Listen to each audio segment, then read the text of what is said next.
Yan mga sir, ito Honda CR-V na Ginto. Yan. Totally blackout yung yung gauge niya. Lahat hindi gumana. Yan. Sabi ni sir kakabili lang daw ni sir nito. Ito na raw yung issue nung pagkabili ng sasakyan. Sabi ni sir. Kaya hindi rin natin sigurado kung napa-repair na ba to sa iba, dun sa dating mayari o hindi pa. Buksan natin mga sir, tignan natin kung kaya pang i-repair. Honda CR-V na Ginto. Totally blackout. Yan mga sir, ito na yung yung panel ng Honda CR-V na Ginto. Yan. Totally blackout mga sir. Yan, lahat hindi gumana, itong display niya walang lumabas na udo. Yan, tapos tingin ko parang nabuksan na to kasi nawala na sa tamang posisyon mga sir yung yung mga needle. Yan. Nawala lahat sa align.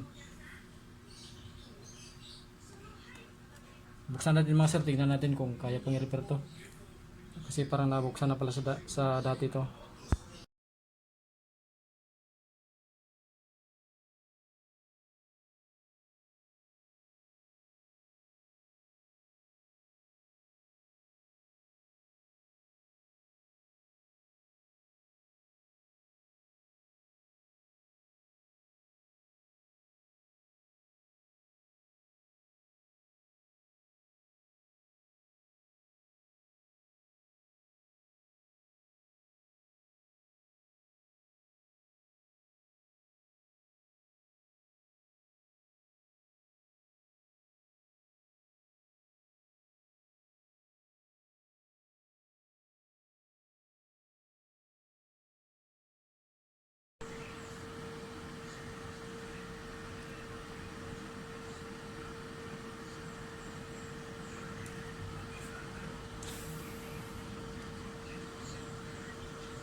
Yan mga sir, ikabit na natin to sa unit para matesting na kung blackout pa rin.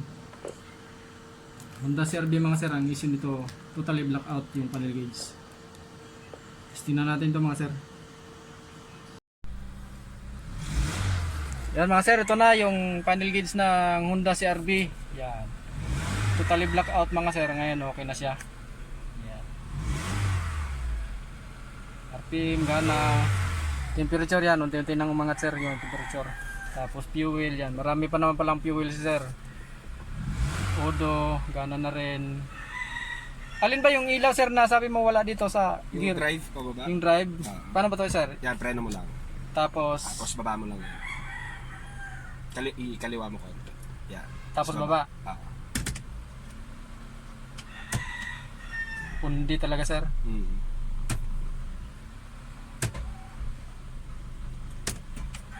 Yun lang wala sir no? Pundi talaga sir yung drive. Yan. Okay na mga sir, yung Honda CR-V na totally blackout yung panel gauge. Yan, okay na. Yung speedometer sir, gana na rin yan. Basta walang problema sir yung sensor saka yung wirings. Yan, okay na siya. Ganda pala ng arangkada nito sir. No?